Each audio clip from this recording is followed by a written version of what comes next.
আমি আল্লাহকে সাক্ষী করি বলি, আমি যে এমপিতে দাঁড়াইছি, আমি এখনো ঘর করি নাই। যদি আমার দুই এলাকায় কোম্পানিগঞ্জ এবং কবিরহাট নোয়াখালীর কোনো মানুষ যদি গৃহহীন থাকে, আমি এমপি থাকাকালীন আমি ঘর করব না, ওয়াদা করে। দুইটা থানায় দুইটা অ্যাম্বুলেন্স থাকবে বিনা পয়সায়, 24 ঘন্টা মানুষ ব্যবহার করবে। কারণ এমপি সাহেব এরকম 100টা অ্যাম্বুলেন্স চালাতে পারে, দুইটা তার কাছে কি কোনো বিষয়? আসেনি আপনাদের এলাকায় এরকম ফ্রি অ্যাম্বুলেন্স? বিসমিল্লাহির রহমানির রহিম। প্রথমে শুকরিয়া আদায় করছি মহান আল্লাহ রাব্বুল আলামিনের দরবারে, যিনি অত্যন্ত দয়া করে মায়া করে আমাদের সৃষ্টি করেছেন এবং শত শত নাফরমানি করা সত্ত্বেও এখনো পর্যন্ত সকল ধরনের নাজ নেয়ামতের মধ্যে ডুবাই রাখছেন। সেই সত্তা মহান রব আল্লাহ রাব্বুল আলামিনের দরবারে আমরা সবাই বলি আলহামদুলিল্লাহ। এই আলহামদুলিল্লাহ টুকুই আমার আপনার সকলের জীবনে কাজে আসবে। আর রাজনৈতিক সামাজিক যাই কিছু বলি না কেন, সবকিছু বস্তা ভরে ডাস্টবিনের মধ্যে ফেলা দিবে, এগুলার কোনো মূল্য নাই। আসলে নামাজ, রোজা, হজ, যাকাত সবকিছুই তো ফরজ, কোনটাকে বাদ দিবেন? বাদ দেওয়ার কিছুই নেই।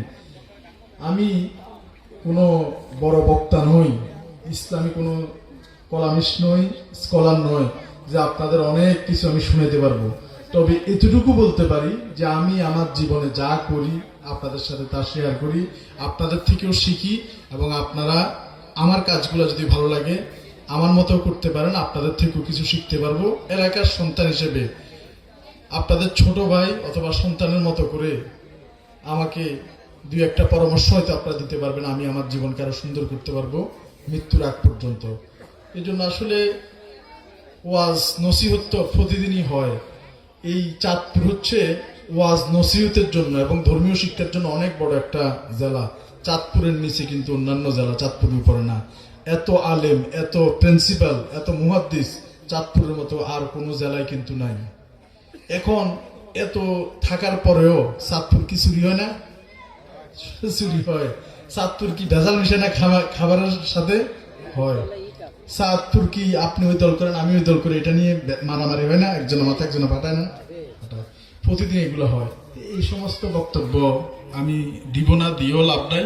কারণ মানুষের মন যদি না গলে পৃথিবীর কিছুতেই কিছু করতে পারবে না। যেমন এই যে সৌদি আরব, তুরস্ক, তারপরে ইসলামী বড় বড় যে কান্ট্রিগুলা আমাদের ফিলিস্তিনকে মারি জমিনের সাথে বসাই দিচ্ছে, এই বড় বড় রাজারা কি কোনো যুদ্ধ ঘোষণা করছে? নিজেরা কোনো প্লেন উড়াইছে ইসরায়েলের বিরুদ্ধে? কিচ্ছু করে না, এমনি বিবৃতি দেয়। আমরা এটা তীব্র নিন্দা প্রকাশ করি। এই কথার মধ্যে শেষ। এত বাচ্চা, এত শিশু, এত অসহায় মানুষজন এই ফিলিস্তিনের মধ্যে বোমা মেরে ইসরায়েল তার দোসরে আমেরিকার সহযোগিতায় মাটির সাথে মিশে দিছে। কিন্তু সৌদি আরবের মানুষ মুরগির রান খাওয়া কি বন্ধ করছে? ছাগলের রান খাওয়া কি বন্ধ করছে? তারা কিন্তু এগুলো বন্ধ করে নাই। এটাকে খেপসা বলে, খেপসা। বিরিয়ানিরে একটা আস্ত ছাগল ঢুকে দিয়ে খায়। তো এই যে দেখেন তাদের খাওয়া কিন্তু কমে নাই। তো এরকম আপনারা যে ওয়াজে শুনেন না কেন, যদি মনের মধ্যে যদি জিহাদ কাজ না করে তাইলে কোনো ওয়াজে লাভ হবে না। এখানে অনেক জায়গায় ওয়াজ হয়, ওয়াজ শুনতে শুনতে চোখের পানি ফেলাইয়া বুক ভাসা ফেলতেছে, কিন্তু সকালবেলা ফজরের নামাজের খবরও থাকে না।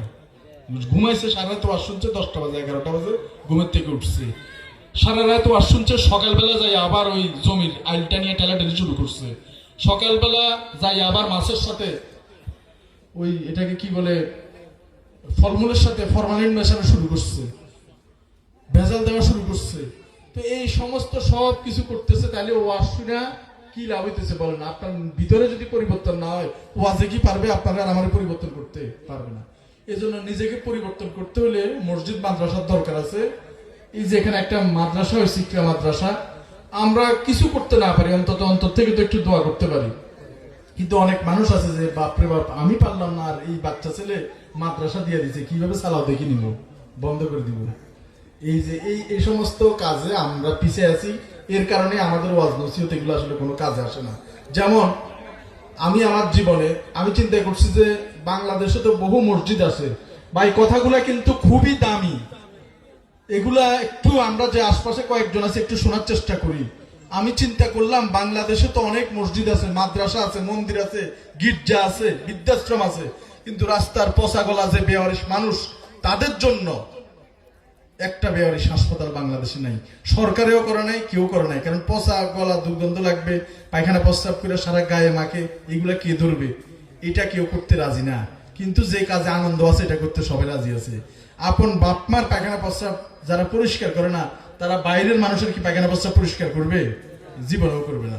আমি চিন্তা করছি যে আল্লাহ এরকম কিছু একটা যদি করতে পারি, তো আল্লাহ পাক আমাকে ছোট্ট একটা তৌফিক দিছে। বাংলাদেশের একমাত্র বেওয়ারিশ হাসপাতাল, চট্টগ্রামের 120 শয্যা বিশিষ্ট, এটা আমি পরিচালনা করছি। কিন্তু আমার মনে ভয় হয়, আল্লাহ মাফ করুক, আমি যদি মারা যাই তাহলে এটাও আস্তে করে বন্ধ হয়ে যাবে।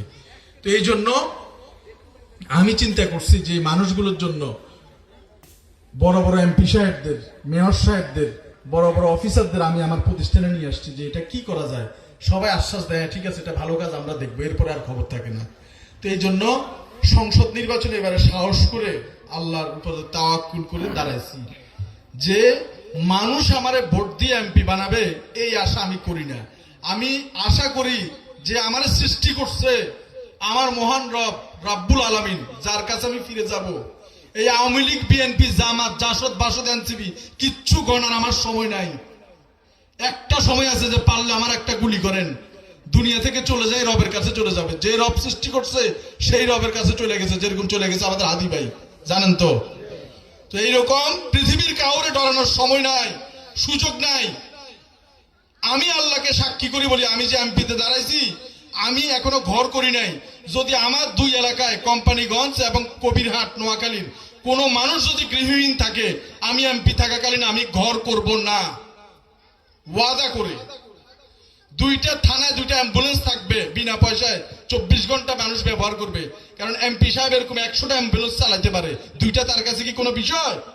আসেনি আপনাদের এলাকায় এরকম ফ্রি অ্যাম্বুলেন্স? এটা চিন্তা করছি যদি আমার আল্লাহ আমাকে বানায়। কারণ আমি এত সাহস করতে পাই, হাজার হাজার পচা গলা বেয়ারিশ মানুষের চিকিৎসা চলতেছে, যাদের দুনিয়াতে কেউ নাই। এই মৃত্যু পথযাত্রী মানুষের দোয়া কি আল্লাহর কাছে কবুল, না প্রধানমন্ত্রীর দোয়া কবুল? কার দোয়া কবুল বলেন? এই পচা গলা মৃত্যু পথযাত্রী মানুষের দোয়া কবুল। আমার সাহস ওই জায়গায় যে একটা মানুষের দোয়া যদি আল্লাহ কবুল করে, তো পৃথিবীর কোনো সাধ্য আছে আটকানোর?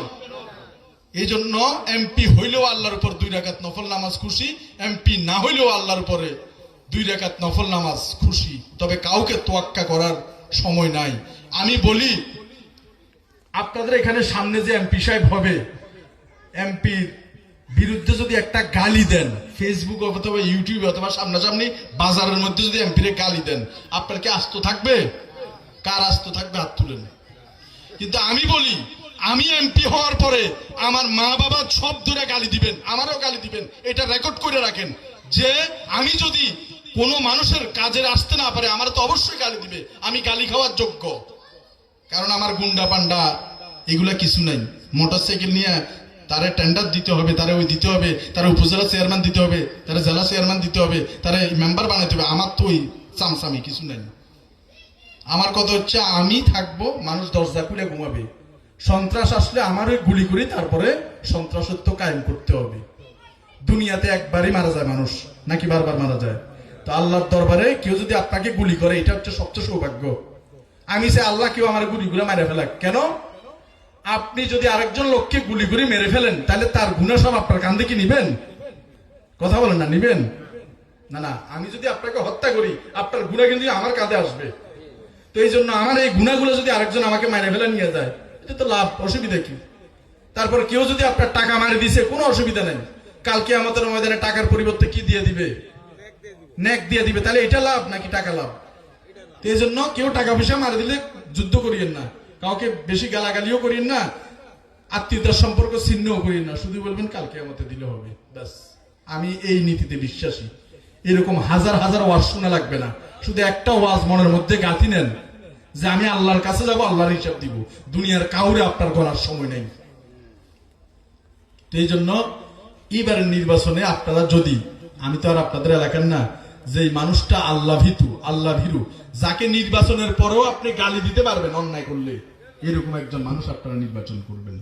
এবং আমি আমার সর্বোচ্চটা দিয়ে চেষ্টা করি যে আল্লাহ, এই কোরআন শপথ করে, কোরআনে হাত দিয়া, কোরআনে মাথায় কোরআন নিয়া আমি শপথ করবো একজন এমপি হিসাবে যদি নির্বাচিত হই, আমার এলাকায় প্রত্যেকটা মানুষের দরজা খোলা থাকবে, লুঙ্গি পরে গামছা পরে মানুষের বাসার মধ্যে যাইতে পারবো, সংসদ ভবনে আপনার কথাটা রাস্তার পচাগলা মানুষের কথাটা সংসদ ভবন পর্যন্ত তুলে ধরতে পারবো, আর পছন্দ না হলে ওইখান থেকে বিদায় নিয়ে চলে আসবো।